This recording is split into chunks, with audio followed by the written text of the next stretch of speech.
to have him, and he's going to talk about car hacking tonight. I'm sure we'll all drive home with a better, stronger sense of security after listening to this. Let's welcome Rixon.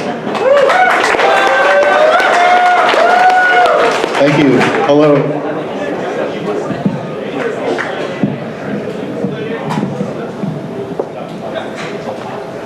And yes, looks like we got the ice. So,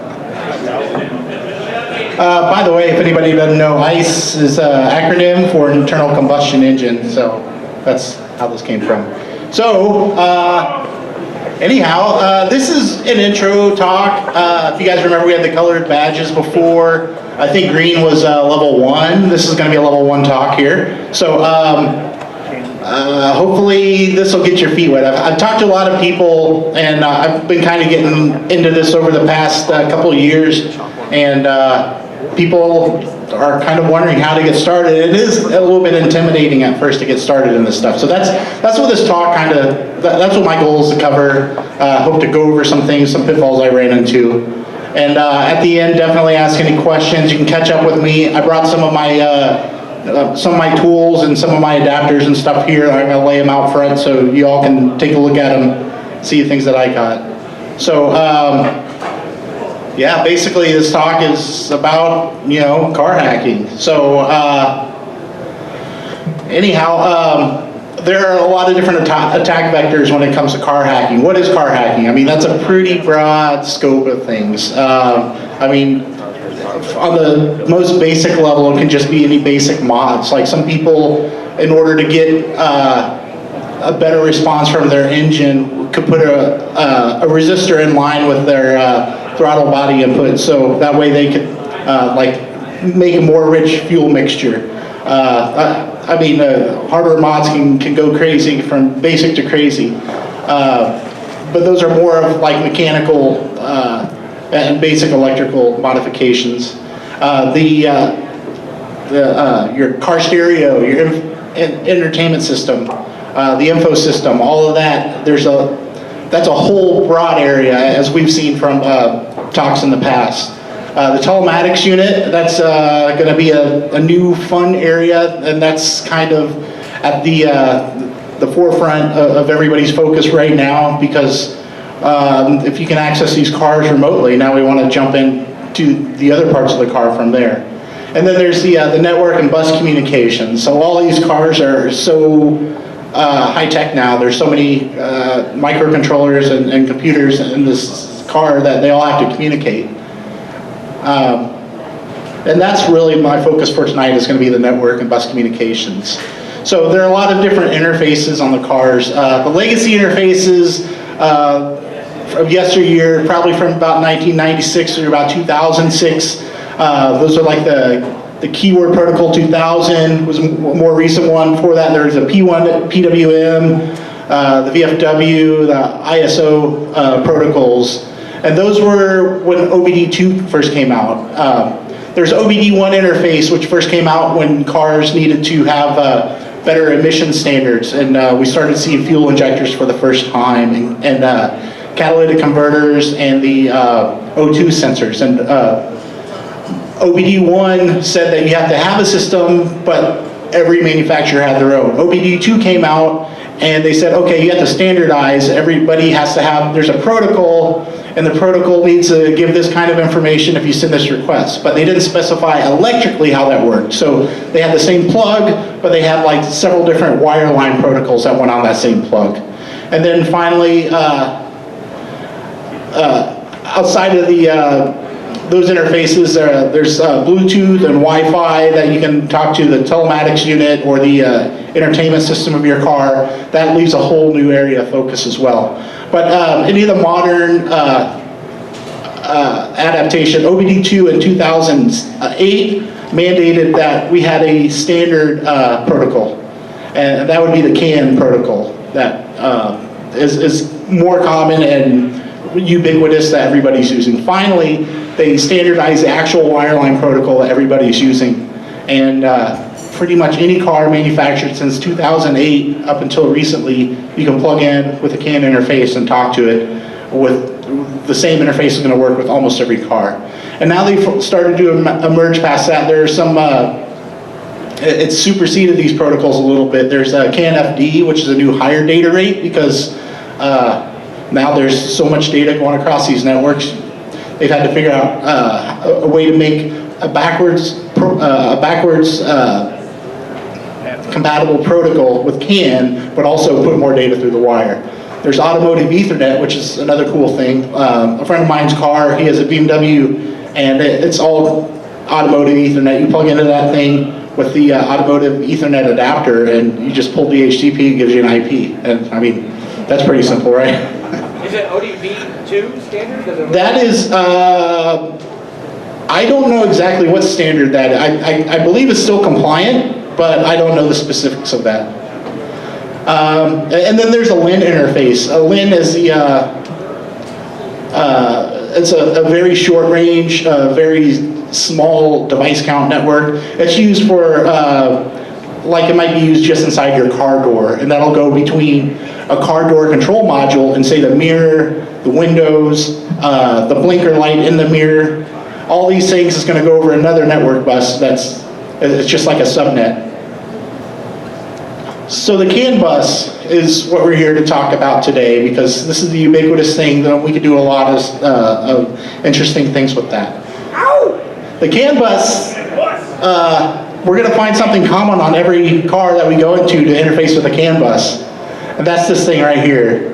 Anybody, can you tell me what this is called? CAN bus! OBD2. All right, CAN bus. I heard the OBD2. Anything else? Connector! Yes, it's a connector. Alligator! Monster teeth! Okay, I'm looking for the DLC or the data link connector. That's what I said! Old dirty bastard interface. J1962! Yes, this is a J1962. You have excellent. So the J1962 is a SAE standard that specifies this connector. But the DLCs are really the proper name. Everybody calls it the OBD2 interface. There's two types. There's a type A and a type B. No one's ever going to use a type B. Just kind of keep your eye out for. If you see one that's blue on the front, that's type B. It's for 24-volt systems. The car side is female. The connector side that you're going to deal with is a male. It's a 16-pin interface. It's always going to be accessible from the driver's seat of your car. So as soon as you sit down in the driver's seat, you can reach this thing. You can find it. All you got to do is, you should be able to just feel around. It's going to be right underneath the steering wheel probably. Sometimes they have a cover over it. Now what's interesting is that not all of the buses on your car are going to be on this interface. Only one of them is mandated. Different manufacturers will actually put other buses on this interface. So here's a look at the connector here. This is looking at the female connector. We got pins 1 through 16 on here, 1 through 8 on the top, 9 through 16 on the bottom. The higher numbers are on the side with the nub there.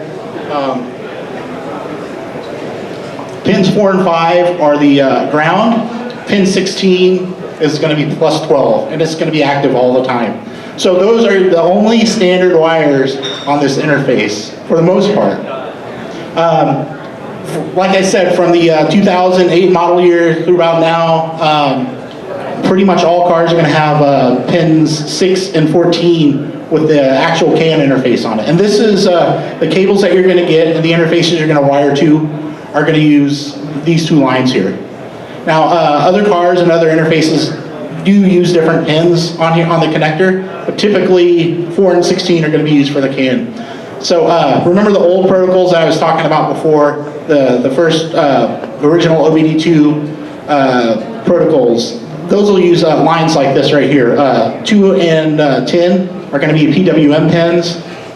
And actually just 2 is the VPW. VPW doesn't use a differential. So let me go back here real quick. There's a CAN high and CAN low.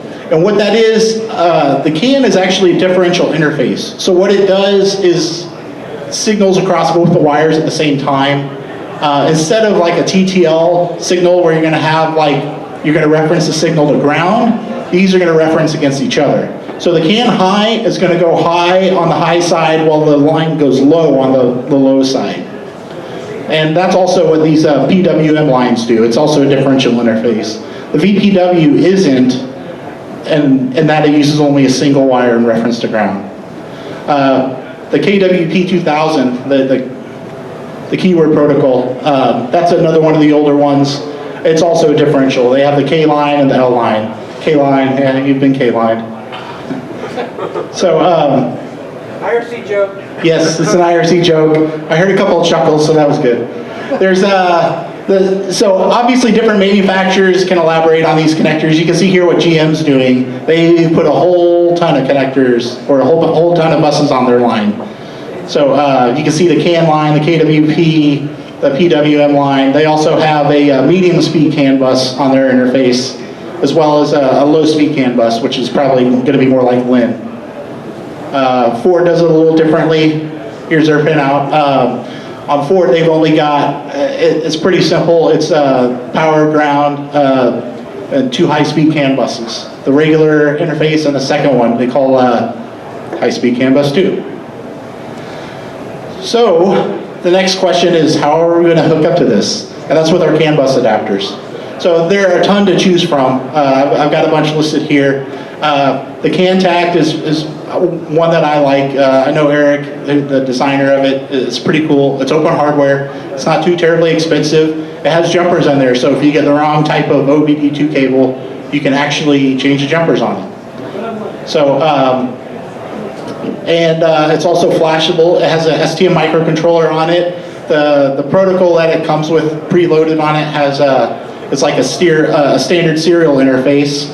And by using that, you can actually use it on Windows and Mac OS machines. But you can actually flash it and have a native CAN bus driver that works on Linux, which is what I like about it, because then you can use some of the CAN tools that we'll talk about here later. The Panda is another cool interface that's by Comma AI. They're a self-driving car company. They've open sourced a lot of their stuff, although I'm kind of mad at them right now because there was a bounty on the model of car that I had to upload some data on some of the self-driving parameters, and they just pulled that bounty after Ford. Yeah. In their defense, Ford did just announce that they're not going to make cars anymore. So they're going to make trucks and SUVs only, and I guess the Mustang. So, Focus. yeah, are they still going to make the Focus? No, Focus is out. Okay, he's lying. All right, you liar, you're banned. Yes. Okay. The fucker only rolls downhill. There's another pretty major problem with the self-driving. So you can actually send, on the Ford, you can send drive-by-wire commands to the steering wheel. Now, steering is hard lane, but they have a lane keeping assist mode on there. But the lane keeping assist shuts off after 10 seconds. So that kind of makes it hard to have a self-driving car with that. There's a Value Cam 3, and I think they're just trying to be ironic because it's $695. But I guess you get 3 CAN interfaces, so pretty good deal. I think it works only under Windows, and only with their very, very cheap 4-figure software. There are Arduino shields. These are pretty cool. SparkFun makes one, Seed Studio makes one. And if you want, you can just get any basic SPI CAN interface. They make these little modules, they're like $10. It's basically that all of these things have the same thing in them. There are a few actual CAN interface modules. Microchip is the most popular one, and all it does is spit it out to SPI. So then it's going to go to another microcontroller that's going to convert it to USB or Wi-Fi or whatever type of module you're going to use. But you can actually get these for as cheap as $10. It just takes a little bit more effort to wire them up. And then there's Elm wired and wireless modules. These are super common on eBay. If you see like a wireless OBD2 adapter, that's pretty much what this is going to be. It's going to offer like a Bluetooth serial link. You're going to hook it up to your Android phone. It's going to emulate a serial port, and it's going to talk to the Elm 327 protocol. So, but those are pretty cheap. They work okay, but you can't get full support under that under Linux if that's the target system. Otherwise, it does work pretty good with standard diagnostic tools. So the protocols that these adapters talk, there's the L327 I just spoke about. Like I said, it's mostly Windows. The LAW cell protocol is going to be used for socket CAN. It's going to be a little bit more common. This is the default that a lot of these interfaces talk. Then there's the GS USB interface. This is going to be a native driver. Basically, as soon as you plug this into a Linux device, it's going to show up. You're going to have a new interface show up under ifconfig, and you're going to see your CAN 0 interface on there. And then there's the J2534. It's SAE standard, and that's basically for all your Windows diagnostic tools and stuff. There's a lot of tuner tools and stuff, so it's not to be like, I'm not talking down upon it by any means. It's just a kind of a different target of what we're going to be doing.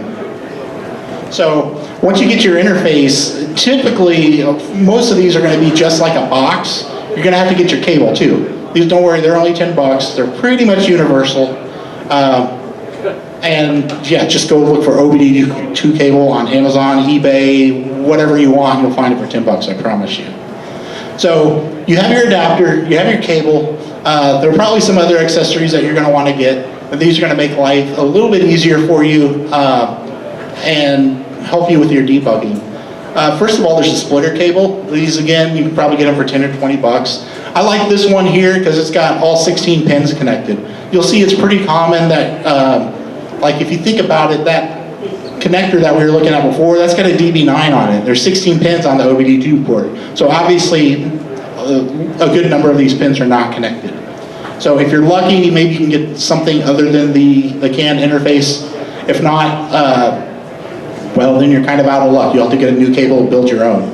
But with something like this, also since it's a ribbon cable, you can split them apart and maybe do a little bit of hackery with that if you need to.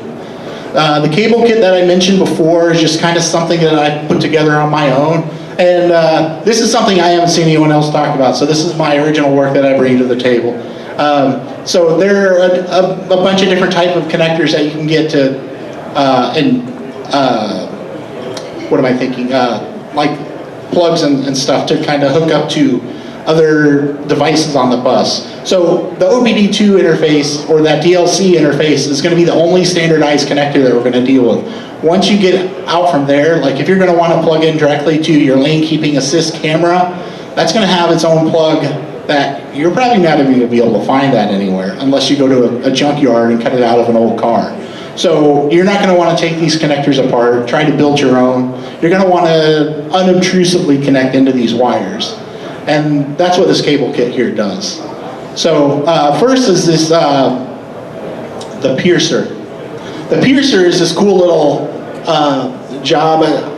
Hopefully this picture is kind of descriptive. You can kind of see there. What you do is you pull back on the little gray tab there, and a little metal needle will stick out there. And then you can actually pierce into a wire here. So all it does is kind of go through the insulation. It's kind of like the vampire tap on the old RG11 network cables, whatever they're called. So once you remove it, it doesn't actually damage the cable very much. It'll still be like a very tiny pinprick in it, and it's good to tape it up for best practice.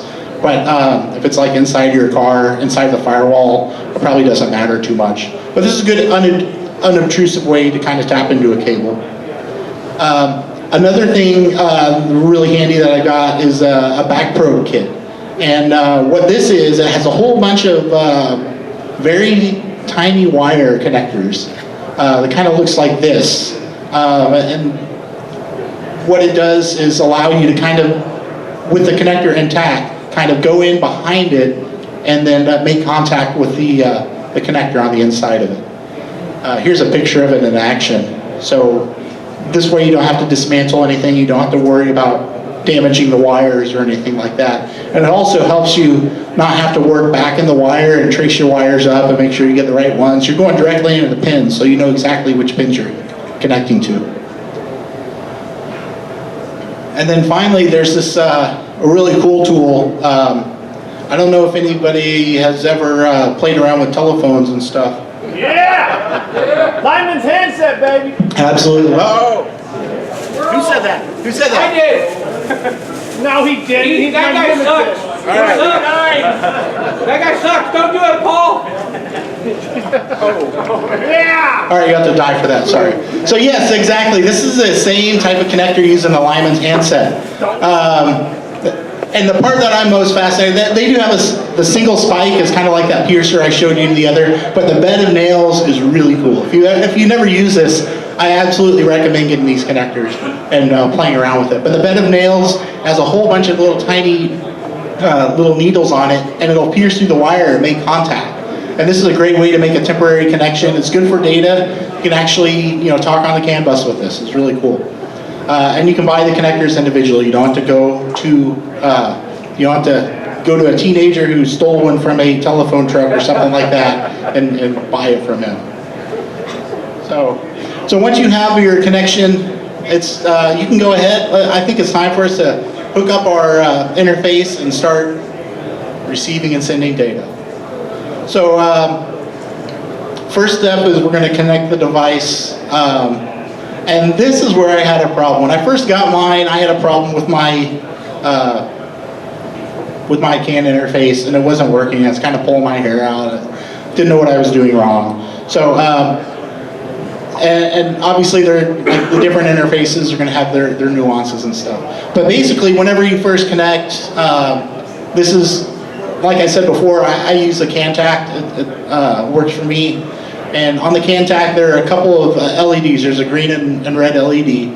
Whenever you first plug it into your machine, they'll light up solid like that until you bring the interface up. Once you bring the interface up and it makes the connection, it'll go out. And then you'll see a green light, a little green blinking light like so. You see it kind of flickering. Now, this is what you'll see if you're actually plugged into the DLC connector, or the DLC, I'm sorry, DLC connector is kind of redundant. But you'll actually see that flickering. That's actually indicating received data on the CAN bus. Whenever you transmit, you'll have a red blinking light too with the transmit data. If you have no lights at all, then you're probably not connected. The interface may not be working as well. So another problem I had whenever getting started was not knowing what the baud rate was. So if you have a pocket oscope, I highly recommend getting one of these. They're pretty cheap, and by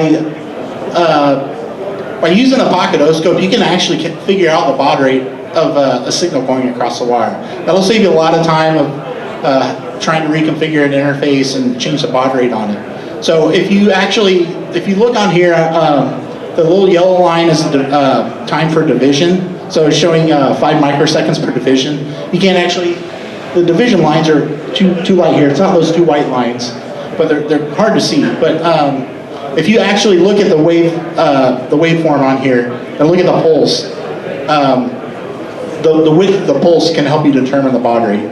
So the formula for bit rate is basically 1 over time, which is your time slot. Obviously, if something doesn't line up exactly with the number of divisions on your oscope, you'll have to kind of guesstimate and go from there. But so like if we're dealing with 2 microseconds, which is what the pulse I had in this description, 1 over 2 microseconds is equal to 500,000, or 500,000 bits per second. So this is a good way to kind of verify the baud rates and save a little bit of sanity for yourself. So, Or just look it up on the internet. yeah, you can look it up. Actually, I had a lot of difficulty with that. I went and I looked. I'm like, what's the baud rate for CAN bus on Ford? And I didn't find much. It turns out 500,000 is pretty standard everywhere. And the reason I was having problems with the baud rate is because of my interface just plain old didn't work. So once I got that figured out. Classic Ford. Yeah, 500,000 is, or 500K is pretty much standard. There are some you'll see other references to the high-speed CAN, medium speed. So it really depends on which bus you're connecting to. So now that we're connected, we need to actually bring the interface up.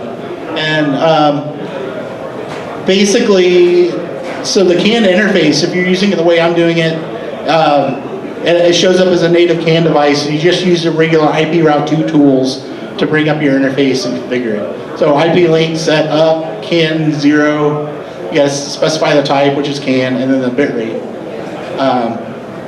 And then there's another thing that you'll want to do with the one I'm using. The queue length by default is 10, so you'll actually get buffer overruns and stuff if you're sending and receiving too much traffic. So if you say your queue length to 1000, that's a good general workaround. And then we can see here that the link is up, and now we can start working with it. This is a regular network device, so we can actually use Wireshark as well as the other can tools, and this will work. So here is this is the output that we're going to see from can dump. This is actual can dump data here. So the can protocol has a couple of parts to it. So we can see here in the dump, the first column is the can 0. That's the interface that it came in across. So if you actually can have multiple interfaces connected to all your different CAN buses and receive all this data. The second column here, that 3-digit length is arbitration ID, or ARB ID we call it. And it is the maximum is 7FF, 000 through 7FF. So it's not quite 24 bits. It's, well, I guess it would just be 23 bits in length. So there in the brackets is the length of the data. These are all 8-byte data, but there is a longer protocol called ISOCAN. It actually allows longer lengths. And then behind this is actually the payload itself. So this is what our CAN traffic looks like. So if we want to actually send data, we'll use CAN send. And CAN send is for sending like individual packets. So the way it works is CAN send, you'll do the interface, and then you'll send a payload packet. And the payload packet is composed of the ARB ID, and then the pound sign, and then the payload afterwards. And this is an actual example right here of a CAN packet that'll unlock the doors, at least on my car. So that's why I don't have anything wireless hooked up to my CAN interface, because I don't want you all unlocking my car doors. So That's the only reason? So there are a ton of, the CAN utils have tons of tools. There's a CAN player, CAN sniffer. CAN sniffer is kind of like top. It'll actually list like the most common traffic that you're getting across. These accept filters and stuff to them. Other than doing it live, I'm kind of not really sure how to kind of show you guys how CAN top or CAN how it'll show you the traffic as it's sorted like that. But basically, you'll use all these tools in unison. Like basically, you'll take the CAN dump data and you can divide the file up and send like portions of it at a time. Like my method for like finding commands and stuff that are on like the door unlock and lock is really easy. That's a good one to start with. Anybody can do this. And you'll hit like, you start your CAN dump, hit the unlock button, and then you stop your CAN dump. And then you can play back this file, divide it in half, and if it repeats the operation, then you found the ARB ID in that section. If not, you have it, and just go to the other half, and just keep going from there. And there's a question up front. Hey Paul, you mentioned Wireshark earlier. Does Wireshark decode CAN? Yes, there is actually what do they call those? Like a filter for decoding CAN. Now it doesn't actually do anything. It's not going to tell you like what the ARB IDs are. All it's going to do is format it into proper like what's an ARB ID, what's the ISO CAN portion, whether or not, and then the payload. It's not going to tell you like what the payloads actually do. And that's a good question. So you get a fuzzy dice. Woo! I got white dice. It's a white hat. Yeah. Yeah, maybe earlier this time. All right. So the CAN tools are really cool. There are a lot of them. Just kind of play with it. Another good tool to use is carrying Caribou. It's kind of like the Nmap of the CAN bus stuff. And basically, once you have a handle on reading the CAN data and playing back CAN data, and you can see that it's really freaky whenever you do like a playback of, if you're just capturing everything and you play back everything, all your lights and stuff will go crazy. Your car can be off and the key off, at least my model, and your air conditioning will turn on. So it's amazing. All these things are sitting on the wire and listening all the time, regardless of the engine state. So there are a lot of systems on your car that you can talk to, and these are what are actually listening to the different ARB IDs. So one thing that I'm in particular curious about and playing with right now is the lane keeping assist and lane keeping alert. And if you're not familiar with this, what it does on your car, it'll actually have a camera up front, and some of them will also interact with the radar sensor up front of the car. And it's basically using computer vision to look and figure out where the lanes are. It's going to look for like center line markers, outer line markers, and it's going to try to keep you within that lane. And in conjunction with measuring the distance of the car in front of you and looking at where you're at the angle of your steering wheel and this kind of thing, it's going to try to guide you as you're going out of lanes. Or if you have guidance turned off, it may just alert you. Like my car, it'll vibrate the steering wheel to tell you, hey, you're drifting out of the lane. So what's cool about this, so with the active lane keeping assist, which is available in so many models of cars, it'll actually send data to the steering wheel control module, which will apply torque to the steering. And obviously there's room for shenanigans here. There's room for actually doing cool stuff with your car, like if you want to have it drive for you. But like I said, on my car, there's, after 10 seconds, it locks out the steering wheel module after 10 seconds of continuous input. So that may require a deeper hack of actually modifying the firmware there, which is way above my level, but I think someday we'll get there.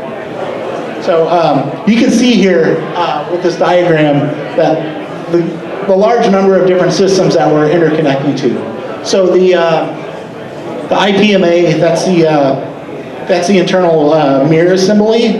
That's actually where the camera is hooked up on this car. The camera actually does all the calculations within it and it sends the data over the CAN bus. But it talks to all these different modules. The body control module, the steering control, steering column control module. There's a gateway module on here because there are multiple buses on the car. This is all taking place on the high-speed CAN 2 bus. The instrument cluster is on high-speed CAN bus 3. On my car, I have and pretty much all cars are going to have this gateway module. And I mentioned this before. And on my car, the gateway module is directly on the DLC.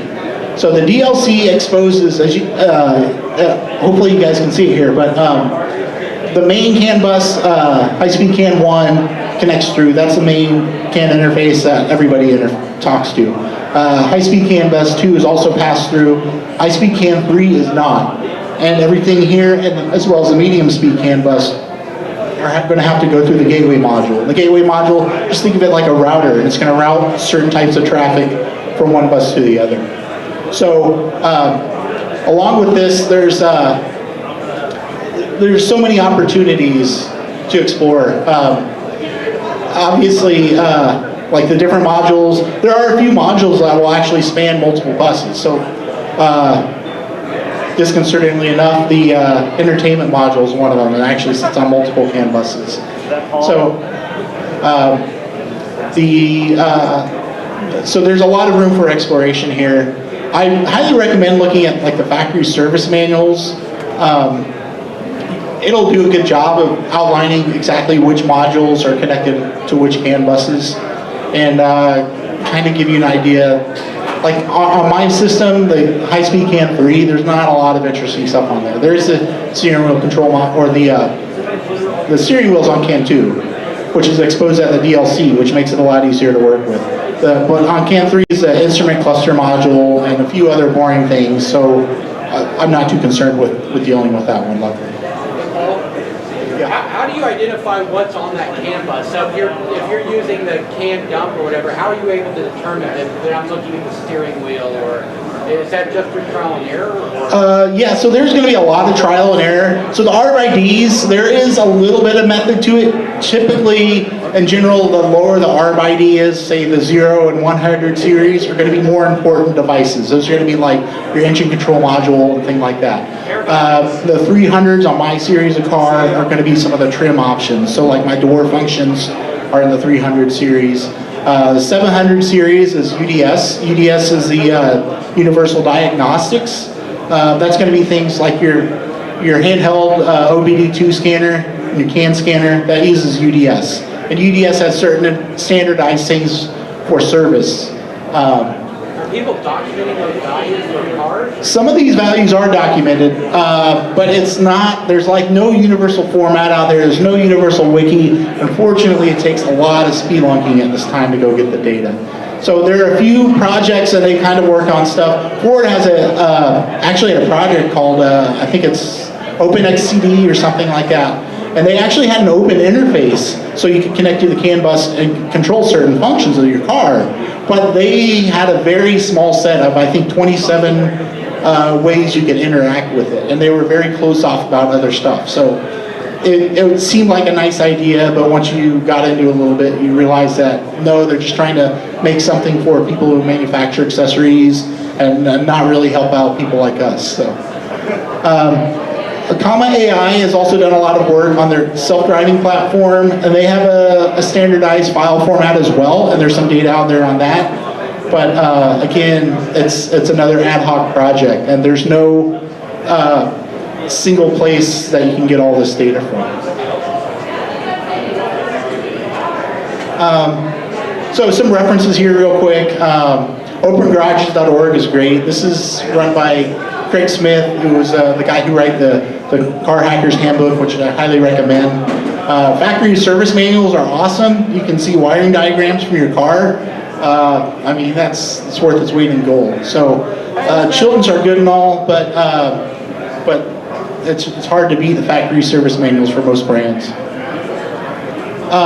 Carrying Caribou is that Nmap-like tool that I was talking about. This is really good for fuzzing and rolling through a series of data on like specific RFIDs or a specific range of RFIDs.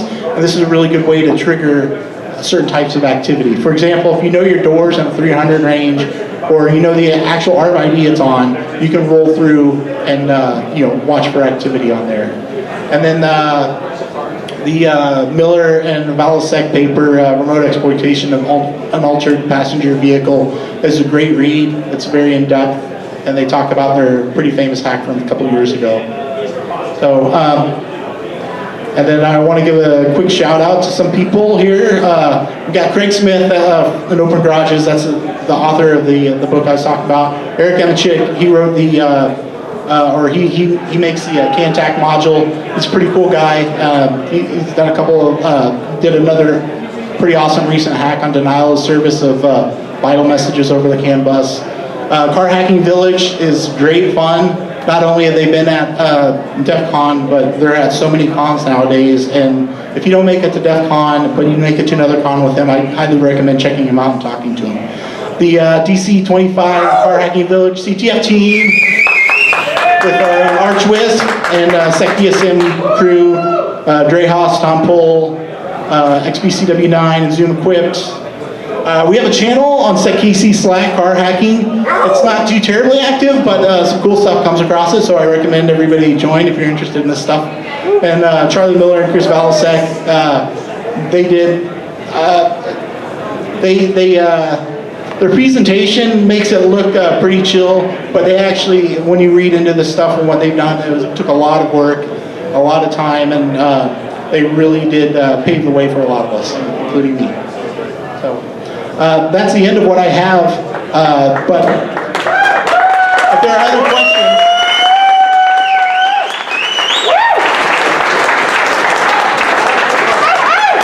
Thank you. Got a question? If there are so questions from the audience, and then anybody who doesn't want to ask questions can also meet up with me after, and I will show. Anyone who has questions, why don't you come on up here so we can give the mic so everybody can hear your questions. And then if you want to ask questions in private later, and I'm also going to pull out my bag of connectors and adapters and stuff afterwards here. Show me your connector. Check one. There you go. There's a mic up here. So. Hey Paul, quick, have you been able to save any of your settings or anything that you add? I said, have you been able to save any of your settings or anything that you've added to your vehicle? No, I haven't. And actually, that's kind of a different area. So programming is a thing I didn't talk about, and that's something I don't know a lot about. Programming, I think typically you'll access kind of like when you do the UDS services, when you're asking for like the status of like the engine controls and that kind of stuff, and the environmental. But typically in there they have ways to save settings for your vehicle, but I believe those are manufacturer independent, and usually there's third-party software like ForeScan for Fords, and like I'm pretty sure every major manufacturer is going to have some software out there that you can get to change some of the settings. But no, for things that I do typically, so I think one thing I kind of glossed over that's important to know, the CAN bus, whenever it sends data out, it's like sending a command, and that command is for right now. So whenever that command is no longer received by the unit, it's going to stop doing it. So it may receive something and think, okay, I'm going to apply this for like, X many milliseconds. So if I send like a door unlock command, it's going to keep holding the unlock button as long as it's receiving that command. I'll stream that data out. But as soon as I stop sending that command, the unlock function is going to stop triggering. Thanks. All right, other questions? Come on up here if you have questions for the crowd. There's a microphone. And next question? So I have a quick question about the negotiation of the communications on the bus. Okay. Is there a possibility of collisions? I mean, when you're talking about just doing a packet capture, is it work more like a switch network or a hub, or? That's a really good question. I don't know all the details of this. It's kind of like, I believe it's like a CSMA, CA type network, I believe. So this is a bus network. Everybody sits on the bus. There's terminations on the bus at two ends, like I think it's a 170 ohm impedance network.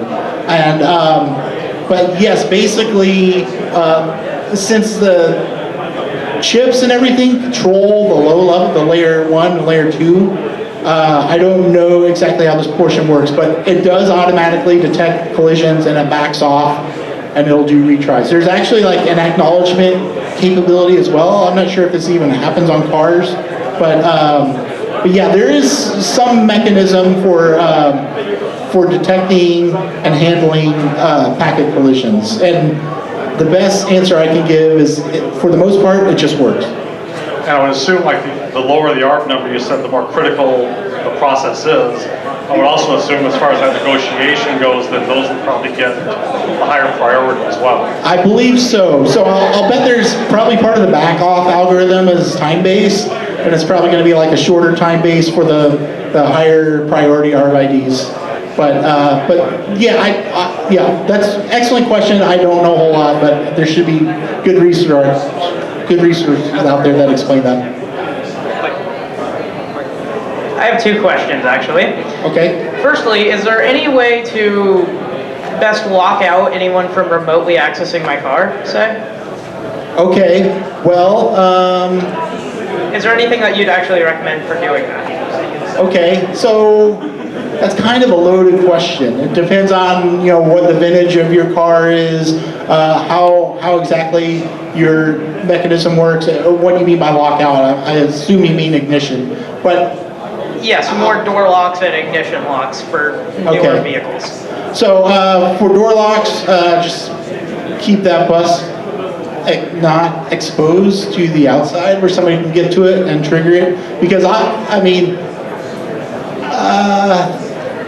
would say approach this like a hacker, and like you're securing your own system. Look for the weaknesses and patch those. So I'll give a brief example. A long time ago, I used to have a Ford Crown Vic LTD, and I was out dumpster diving with my friends, and got a little drunk, and locked the keys in the trunk. So I was like, oh crap, what do I do? And my car had a door eject button inside the glove box. So I can get to that, but it only works when the ignition is on, so that way thieves don't break in. But obviously that button is right there in the glove box. You can pop that out. I was able to hotwire that to the cigarette lighter plug and pop the trunk open. So obviously, if you can get physical access, you can unlock the car. So that'd be the first step, is protect that. But as far as other things go, I mean, there's not much you can do to protect. Like if you have remote keyless entry, that's like a whole different class of problems right there. So. Second question, can we hack your car? Absolutely. Go for it. Although I no longer have warranty coverage, so don't break the firmware, but... No promises. But yeah, we can, yeah, if anybody ever wants to probe around on my car, if like you have a car that's too old that doesn't have a CAN bus, yeah, meet up with me. I'm always up for hacking. And no other questions, so like I said, I'll be down here. I'll pull out my bag of connectors and adapters and stuff that people can look at. Oh, Rixon, one more. Oh, one more question. By the way, Ford is totally still making the Focus. It's true. Yeah! Sorry, man. Thanks. You and me. Hey, hang on, there's fuzzy dice. All right, there you go. Thank you. All right. And that's my talk, so thank you all again.